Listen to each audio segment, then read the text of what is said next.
ওই রকম শিপের ডগ ওপর দিকে তুলতে হয়, তুমি মারা নিচের দিকে নামাচ্ছ কেন?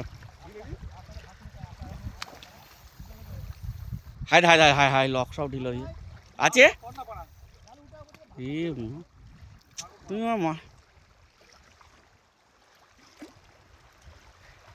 অত ছোট অত এ করনি, কেমন কি চাক গাবে নাকি তুমি?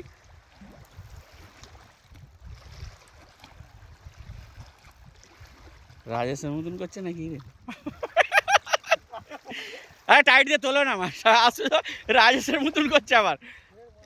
ওপর দিকে লাও একটু আস্তে করে, ওপর দিকে পানিতে ওপর দিয়ে লাও, লিয়ে ঘোষড়ে টেনে নিবে।